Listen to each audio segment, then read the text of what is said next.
Mesdames, Messieurs, bonsoir. Bienvenue à une nouvelle édition de notre programme direct. Aujourd'hui, nous allons parler d'un dossier très important. L'Égypte, via la participation du président Abdel Fattah el-Sisi aux activités de la 76e réunion aux séances de l'Assemblée générale de l'ONU, marque un point en parlant du développement durable, en parlant de la stabilité dans la région, de l'avenir de l'Afrique, de l'accès à la vaccination et également en parlant des droits historiques de l'Égypte, les droits hydrauliques et autres. Aujourd'hui, nous allons parler de ces points et pourquoi l'analyse de ces points met l'Égypte sur le devant de la scène diplomatique et stratégique au monde entier. Afin de parler de ce sujet, nous avons l'honneur d'accueillir aujourd'hui Dr Raouf Ghaffar, spécialiste en économie et développement durable. Bienvenue à notre programme. Merci, bonsoir. Si on commence par dire que c'est la 7e participation consécutive du président Abdel Fattah el-Sisi aux travaux de l'Assemblée générale des Nations Unies. Cette fois-ci, c'était une allocution prononcée par visioconférence à cause des défis affrontés aujourd'hui par tout le monde à cause du Covid-19. Et c'était une allocution devant la 76e session de l'Assemblée générale des Nations Unies. Lors de ce discours, Monsieur le Président a déclaré que l'Égypte tient à garder ses droits historiques concernant l'eau du Nil. Également, l'Égypte tient à ce que le développement durable soit accompli au sein du continent africain, également que le continent puisse avoir accès à la vaccination, un accès équitable comme les autres continents et les autres pays. Selon vous, en globalité, ce discours prononcé devant la 76e session de l'Assemblée générale des Nations Unies, comment peut-on vraiment voir ces éléments? Premièrement, on peut remarquer que le président Sisi, chaque année, il participe dans l'Assemblée nationale de l'ONU et il a toujours des nouveaux sujets, des nouveaux dossiers à déclarer, à expliquer au monde. Et ça, c'est très important, à mon avis, d'être présent sur le plan mondial quand on s'adresse dans une disons, assemblée pareille. Ça veut dire que le monde entier, sans exception, vous suit, vous entend et vous donne une certaine attention. Donc ça, c'est excessivement important. Et c'est justement pourquoi le président insiste à ce qu'il soit là chaque année, bien que le ministre des Affaires étrangères est à New York depuis quelques années. Il fait des entretiens avec beaucoup de monde là-bas, mais quand un chef d'État s'adresse, c'est un autre poids, c'est une autre mesure, disons. C'est vrai. Donc cette année, il a parlé premièrement, je parle par ordre d'importance, à mon avis, du dossier certainement du fameux barrage de la Renaissance. Et il a insisté, il a répété à plusieurs reprises que les droits de l'Égypte dans l'eau sont des droits indiscutables. Donc ce sont des droits historiques et qui sont acceptés selon des accords internationaux qui ont été signés internationalement et reconnus par le monde entier. Oui. Donc inutile de redire ceci, mais au moins il a fait le point que ce n'est pas à discuter. Nous tenons à garder et réserver nos droits dans notre eau et nous ne permettrons jamais à n'importe qui de toucher à ces droits historiques. Oui. C'est vrai. Alors, comme on a dit, le président Abdel Fattah el-Sisi a prononcé hier une allocution par visioconférence devant la 76e session de l'Assemblée générale des Nations unies. Le chef de l'État a déclaré que l'Égypte a eu recours au Conseil de sécurité pour soutenir la médiation africaine via des observateurs onusiens et des pays amis et tient à parvenir à un accord global, équilibré et contraignant sur le barrage éthiopien de la Renaissance, et cela pour sauvegarder la vie de 150 millions de citoyens égyptiens et également soudanais. Retour sur les messages envoyés par M. le Président à travers son allocution de visioconférence avec Sarah Al-Maghrabi.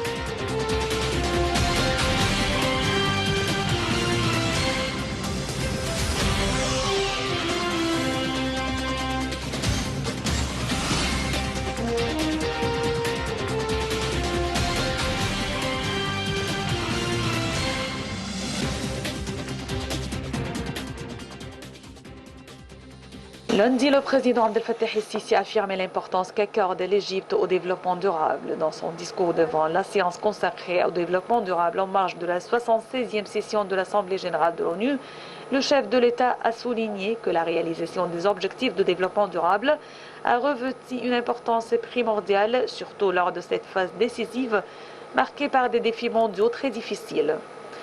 Le président Sisi a également indiqué que les événements majeurs dont témoigne le monde entier au cours des 2 dernières années rendaient impératif d'appliquer sérieusement les objectifs de développement durable selon l'agenda de 2030.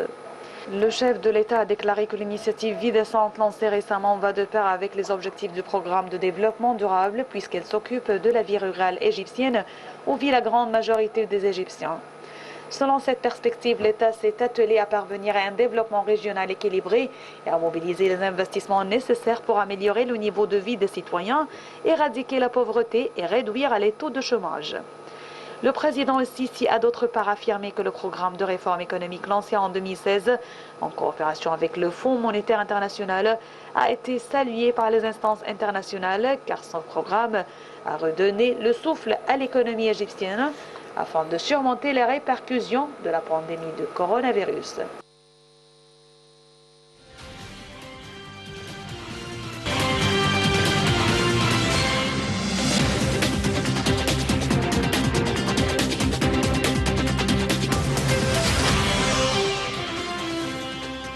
Comme on a vu, c'était lors de la réunion des chefs d'État et de gouvernement sur le climat que le président Abdel Fattah el-Sisi a souligné l'importance pour les pays développés d'assumer leurs responsabilités dans la réduction des émissions des gaz à effet de serre, et cela en application de ces obligations internationales au titre de l'accord de Paris et de la Convention cadre sur les changements climatiques. Alors, retour à vous, Dr Raouf Ghafar, quand on parle de droits de l'Égypte, les droits historiques de l'Égypte dans l'eau du Nil, on parle également de comment protéger notre environnement parce que le changement climatique également a des conséquences néfastes sur ces quotas de l'eau du Nil et sur également l'avenir de la qualité de l'eau du Nil, sur l'avenir du continent africain qui souffre à cause de cet effet de serre. Monsieur le Président est vraiment préoccupé par ces éléments puisque également la vision de l'Égypte 2030 portée sur l'écosystème, portée sur l'économie verte. Ce mot prononcé ou ce discours prononcé par Monsieur le Président qui parlait de comment chaque grande puissance doit assumer ses responsabilités concernant ce dossier. Comment peut-on le traduire sur le terrain? En ce qui concerne l'Égypte, bon, on fait tout ce que nous pouvons pour aller vers l'économie verte, vers le développement, la réduction des émissions, etc., etc., des carburants. Mais la chose qui me préoccupe, pas seul, mais tout le monde, c'est que les grandes forces, comme vous l'avez dit, ne respectent pas leur, disons, signatures. Il y avait forum après forum, conférence après conférence, qui ont traité ce sujet et qui ont vraiment menacé tout le monde des effets qui peuvent être désastreux à propos du réchauffement global, à l'effet de serre, comme vous l'avez dit. Et on a beau signer des accords, mais justement, les intérêts de ces grandes puissances et forces gagnent toujours et ils avancent un pas et reculent deux. Donc, l'important dans un sujet pareil, c'est d'avoir un agrément de tout le monde, c'est-à-dire tous les pays, tous les continents, toutes les forces, toutes les puissances doivent se mettre d'accord une fois pour toutes en ce qui concerne l'avenir de la planète. Mais ça, c'est dur, parce que sur le terrain, les grandes puissances industrielles, c'est elles qui causent ce dégât, et c'est elles qui ne veulent pas vraiment obéir à ces conditions. Ce sont les pays émergents qui souffrent, non seulement de la pollution, mais également qui souffrent des mesures imposées pour l'avenir de l'industrialisation. Absolument. Bien que maintenant on prend des pas assez importants et assez rapides vers l'énergie renouvelable, l'énergie propre, etc., pour essayer de réduire un peu, je ne veux pas dire éliminer, mais réduire au moins, l'émission des carburants, etc. Mais ça va très lentement. Apparemment, disons, les énergies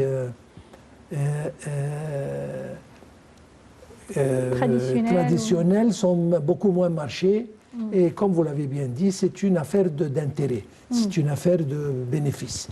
Le plus on utilise ce genre d'énergie, le plus on gagne, c'est pour ça. Et comme vous avez dit encore une fois, ce sont les pays sous-développés et en voie de développement qui souffrent le plus parce qu'ils n'ont pas de choix. Mais les grandes puissances, à mon opinion, doivent donner à ce problème une importance beaucoup plus qu'ils donnent aujourd'hui parce que les répercussions peuvent être très dangereuses. Surtout chez les pays industrialisés. Donc, je ne sais pas pourquoi ils ne prennent pas cette crise au sérieux, ce dossier au sérieux, mais je pense qu'ils doivent d'ici commencer aujourd'hui à vraiment donner la considération que ça déserve parce que, comme je viens de dire, ça se reflète sur l'avenir de tout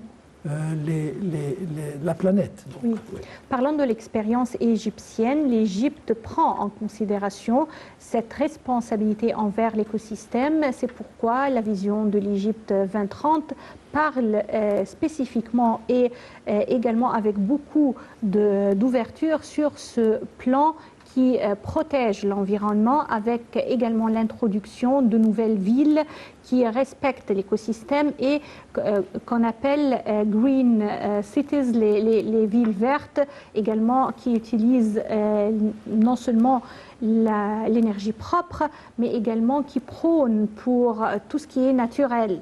C'est une expérience vraiment une première en Égypte et qui est vraiment appuyée par le chef de l'État et par le gouvernement. Oui, c'est une vision très intelligente et qui vise vers le bien-être du citoyen égyptien.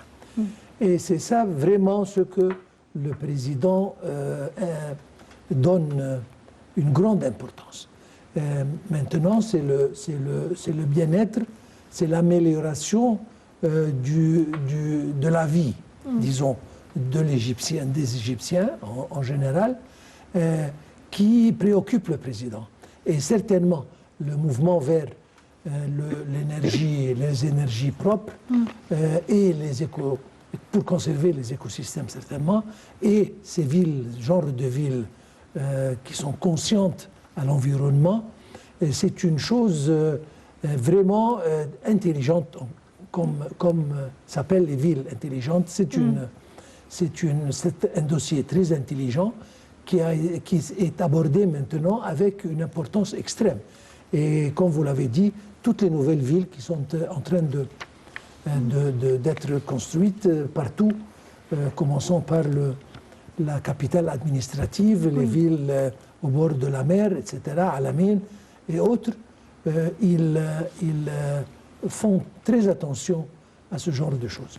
Et en plus, nous avons la plus grande station solaire, d'énergie solaire au monde, et ça va grandir. Nous avons le désert qui peut être transformé pour générer l'énergie solaire qui est énergie. On a déjà des parcs d'énergie solaire, éolienne. Et ça, on doit augmenter ce genre de parc. Nous avons maintenant les centrales nucléaires, encore une fois, qui sont déjà beaucoup plus en direction des énergies propres. Donc, je veux dire, même l'agriculture organique, etc., qui n'utilise pas beaucoup d'engrais chimiques, etc. Je veux dire que ça, c'est le futur. Et la vision de l'Égypte et du président, c'est de s'intéresser non pas aujourd'hui et demain, mais aux années 30, 40 et 50. Et c'est pour ça qu'ils tiennent à suivre ce genre de programme comme tous les pays déjà très industrialisés. C'est vrai.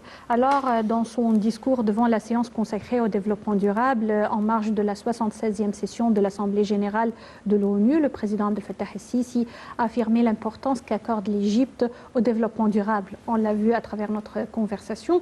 Il a également indiqué que les événements majeurs dont témoigne le monde entier au cours de ces 2 dernières années rendaient impératif d'appliquer sérieusement les objectifs du développement durable selon l'agenda 2030 introduite par l'ONU et adaptée par l'Égypte.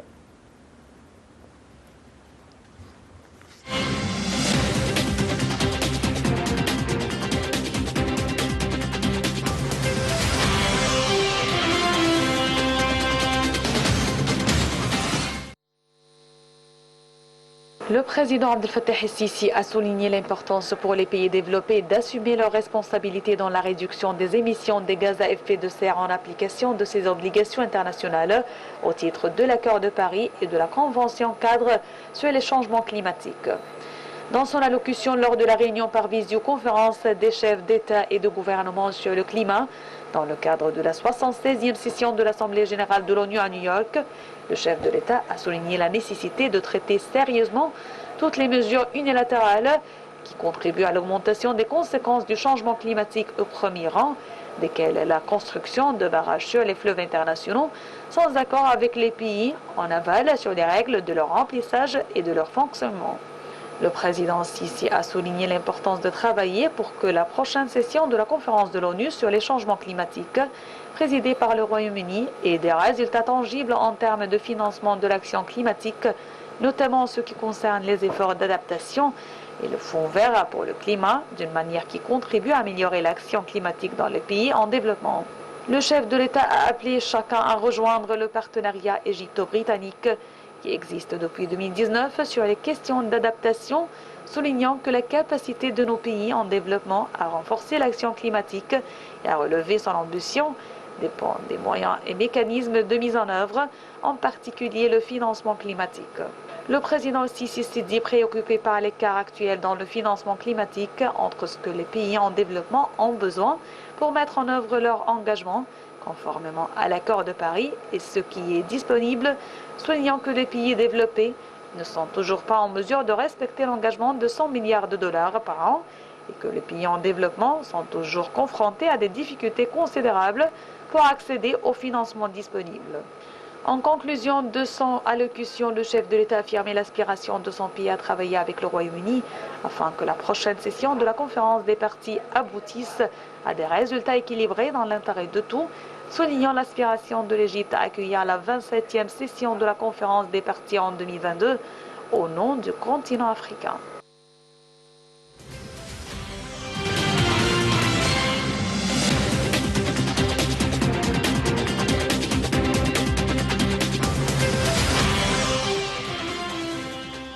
Comme on a vu, la vision 2030 qui a été introduite par l'ONU, l'Organisation des Nations Unies, et adaptée actuellement par l'Égypte, est une vision qui prend en considération l'écosystème, qui prend en considération la protection de l'environnement et également qui vise à avoir une économie verte, plus ce qu'on appelle également économie bleue. Avec nous aujourd'hui, Dr Raouf Ghaffar, afin de mieux parler de ces éléments qui vraiment peuvent rendre la planète plus saine. Et on parle de deux éléments importants: économie verte, ce qui signifie l'utilisation de l'énergie renouvelable propre, et économie bleue, qui respecte également la richesse maritime. Deux sujets très importants. Il n'y a pas de discussion à propos des deux, justement. La richesse maritime, c'est une des ressources excessivement importantes sur tous les points de vue.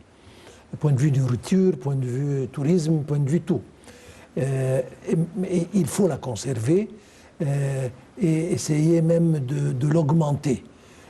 Donc il faut que les pêches soient contrôlées et beaucoup de choses pour conserver ces richesses doivent être prises au sérieux.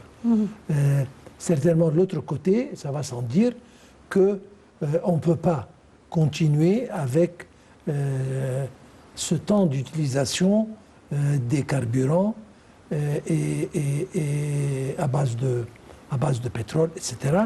Parce que vraiment, ils nuisent à l'environnement d'une manière irréparable. Oui. Donc, il n'y a pas moyen de continuer, sinon d'ici 10 ans, 15 ans, peut-être plus, on ne pourra pas vivre. Oui. Et la qualité de vie, non seulement des citoyens égyptiens, mais dans tout le monde, va vraiment... il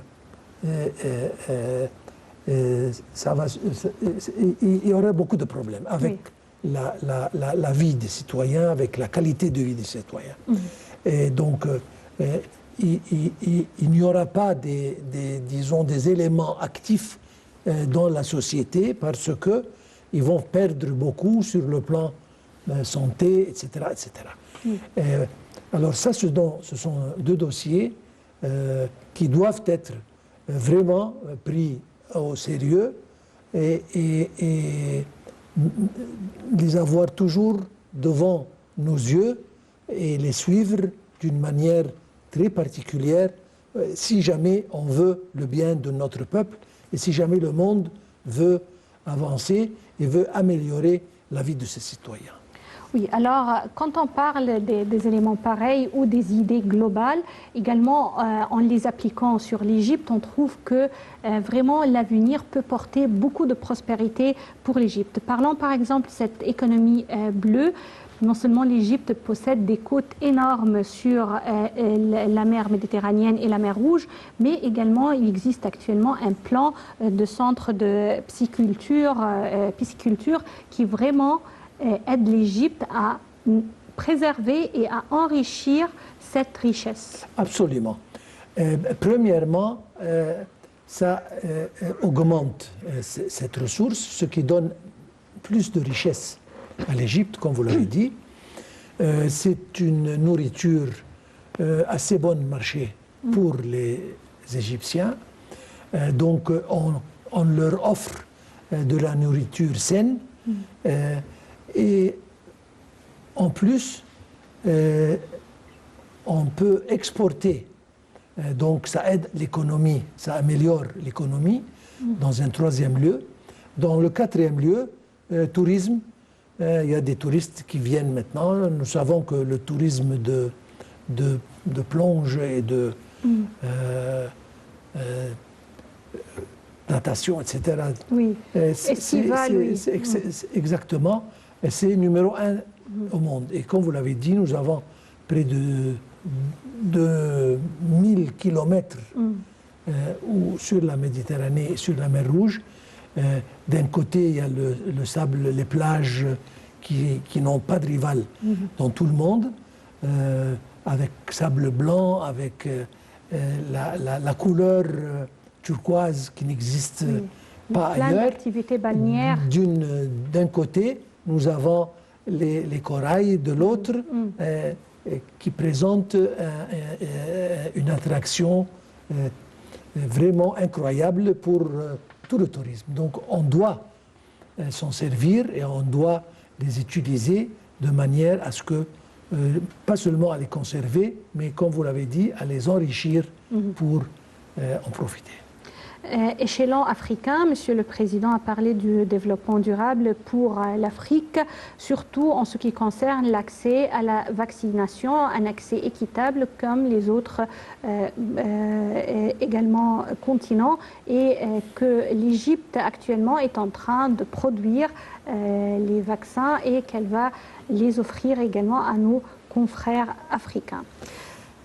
Un pas, je pense, très bien conçu. Oui, mais pourquoi l'Afrique est négligée en ce qui concerne la vaccination? C'est la raison du plus fort. La Fontaine a dit ça et il avait complètement raison. Et les pays, malheureusement, les pays industrialisés, les pays riches ont monopolisé la production de ces vaccins et ils ont acheté 2 fois plus des quantités qu'ils ont besoin. Et bien qu'ils ont promis aux pays un peu plus pauvres, notamment africains, de leur donner un quota raisonnable, ils n'ont jamais fait ça.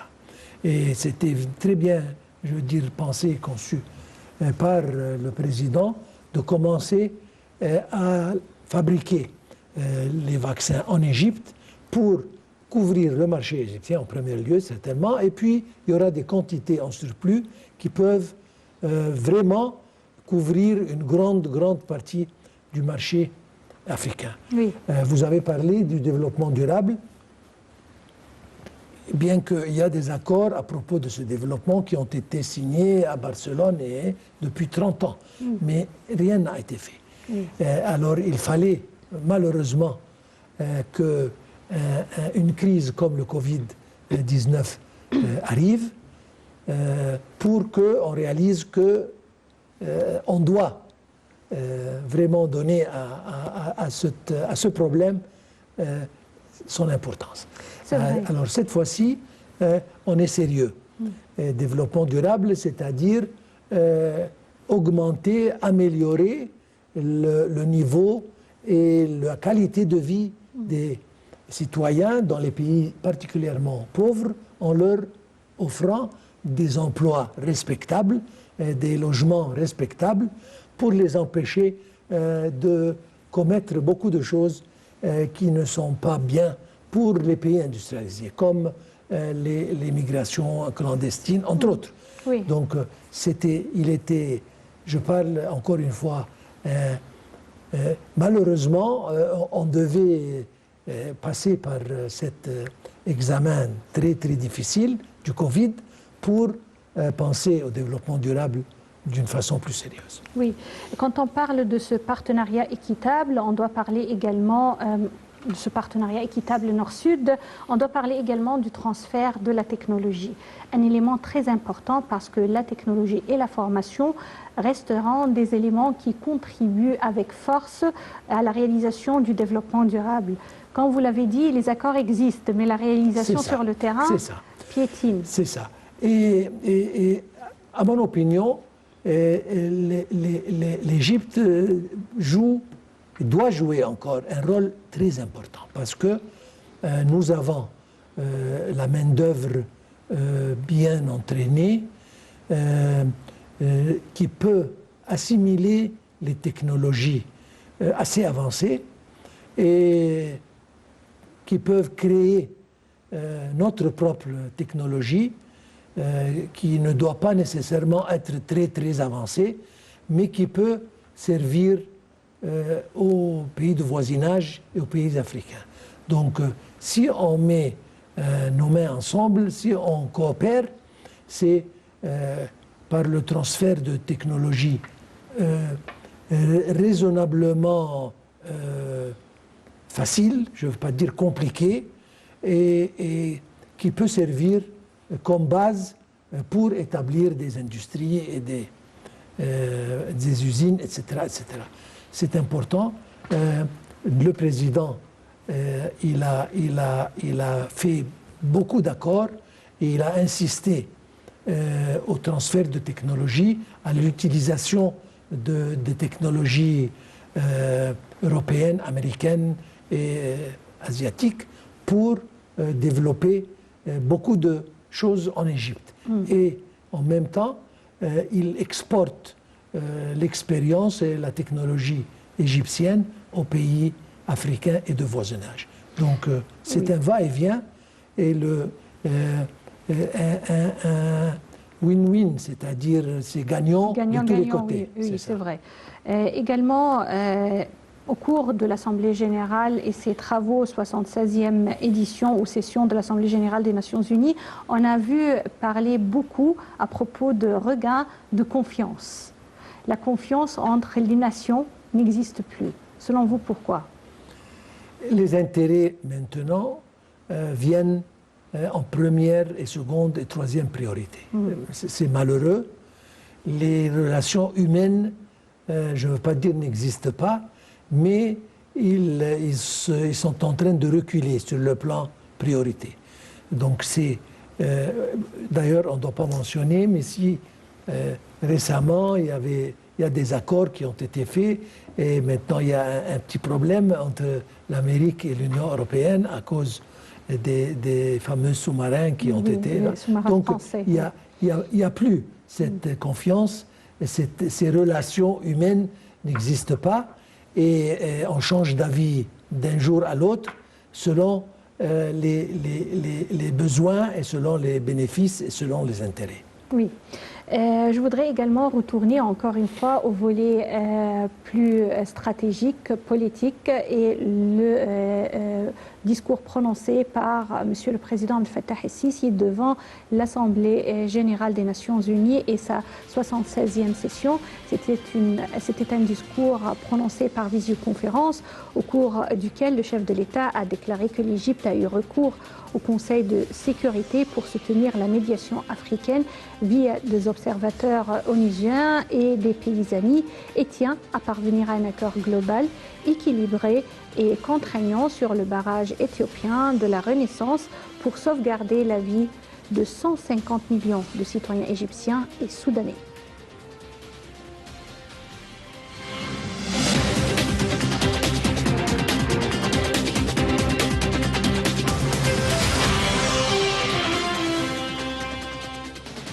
Dans une allocution prononcée en visioconférence pendant la 76e session de l'Assemblée générale des Nations unies, le président Abdel Fattah el-Sisi a déclaré que l'Égypte a eu recours au Conseil de sécurité pour soutenir la médiation africaine via des observateurs onusiens et depuis amis tient à parvenir à un accord global, équilibré et contraignant sur le barrage éthiopien de la Renaissance pour sauvegarder la vie de 150 millions de citoyens égyptiens et soudanais.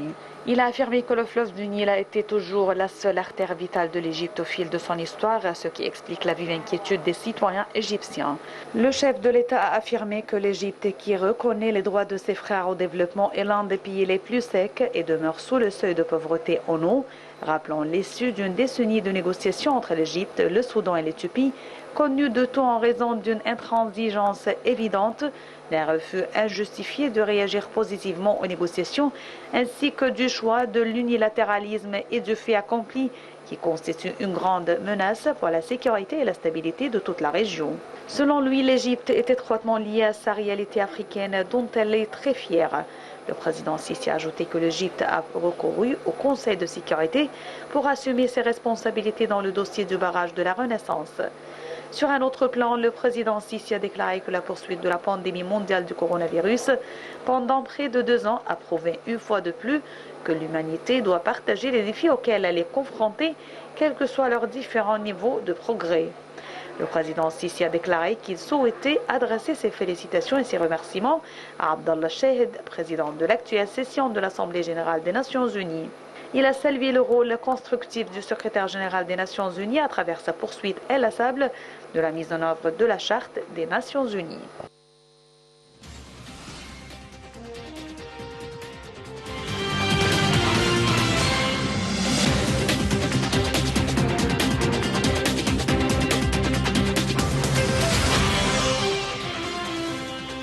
Alors, Monsieur le Président a dit 2 éléments ou a affirmé qu'il y a 2 éléments très importants concernant ce dossier. C'est que l'Égypte reconnaît les droits de ses frères au développement, mais également le fleuve du Nil a toujours été la seule artère vitale de l'Égypte au fil de son histoire. C'est une affaire de vie et mort, c'est-à-dire ce n'est pas à discuter. Et si on parle franchement, encore une fois, c'est une opinion très personnelle. À mon avis, l'Éthiopie, premièrement, n'a pas besoin de toute cette quantité d'eau qu'elle magasine derrière le barrage, d'un côté. Et si c'est une affaire d'énergie et production d'hydroélectricité, je pense qu'ils peuvent construire une 50aine de barrages beaucoup plus petits et générer 10 fois plus d'électricité que ce barrage peut générer. À mon opinion, ça peut être une affaire c'est-à-dire camouflage, parce qu'ils ont tellement des problèmes internes, politiques, ethniques, etc. Et donc le Premier ministre veut simplement essayer de divertir le peuple d'un côté. Je parle un peu de politique, mais c'est une opinion. C'est d'un côté, ou bien c'est une affaire je veux utiliser un mot assez fort, une affaire de chantage peut-être, pour essayer d'obtenir le plus de bénéfices de l'Égypte et des pays de voisinage. Il existe une transigence qui a été vraiment constatée par l'Égypte et également le Soudan. L'Éthiopie persiste et vraiment veut imposer une situation qui n'est ni juste ni équitable. Et c'est un fait accompli pour eux et à nous de l'accepter. Tandis que Monsieur le Président, jusqu'à la dernière minute, il présente les bonnes intentions et il insiste sur que l'Égypte, oui, elle comprend les idées et également les perspectives de développement, mais reste ferme en ce qui concerne ses droits. Absolument. C'est une équation qu'on doit vraiment bien présenter pour arriver à une solution je vous dis en faveur de tous les peuples. Franchement, je comprends très bien que l'Égypte, le président, respecte le droit de tous les pays de se développer et de s'améliorer sur tous les points de vue. Mais franchement, l'Éthiopie n'a pas besoin de faire ce qu'elle fait aujourd'hui pour son développement. Donc il y a beaucoup d'autres moyens, peut-être plus acceptables au monde entier, qui peuvent transformer l'Éthiopie en un pays vraiment avancé. Donc ils n'ont pas besoin de faire ces choses, mais moi je sens politique derrière tout ça. Et ça ne durera pas. J'étais très content quand le l'Assemblée nationale, pas l'Assemblée nationale, mais le Conseil de sécurité a pris une décision il y a quelques jours qui a été présentée par la Tunisie pour imposer sur l'Éthiopie de suivre le cours des négociations pour aboutir à un accord contraignant pour tous les pays, sans, disons, pas au prix d'un pays sur l'autre. Et comme vous l'avez dit, l'Égypte, c'est le don du Nil, d'ailleurs Hérode a dit ça, nous vivons depuis 7000 années au bord du Nil, c'est, comme vous l'avez dit, c'est l'artère de la vie pour les Égyptiens, et on ne peut pas compromettre à propos du Nil absolument rien. Donc ça c'est une chose finie, un point final. On peut pas. Mais notre président, et moi j'étais vraiment étonné de sa patience. C'est une chose vraiment remarquable. Il est toujours calme, il est patient, il pense bien à l'avenir et nous avons tous pensé à un certain moment qu'il y aura quelque chose qui doit arriver. Exactement, mais apparemment il a en tête des autres idées. Il voit la photo un peu plus globalement, etc. Et je suis sûr qu'il va nous emmener dans la bonne roue, dans la bonne direction. Voie. Exactement, c'est pour ça. Espérons bien, Inch'Allah, que ce problème se résout avec l'intervention de la communauté internationale et de la communauté de l'Union africaine, etc. Docteur Raouf Ghaffar, je tiens à vous remercier à la fin de notre édition. Merci à vous. Bonne soirée. Merci. Et chers téléspectateurs, aujourd'hui, nous avons parlé de la participation de l'Égypte à la 76e séance et session de l'Assemblée générale de l'ONU, une allocution par Monsieur le Président Fattah el-Sisi par visioconférence a eu lieu hier concernant les travaux de l'Assemblée générale. En marge de l'Assemblée générale, il y a eu également deux autres sommets concernant les changements climatiques et également le développement durable.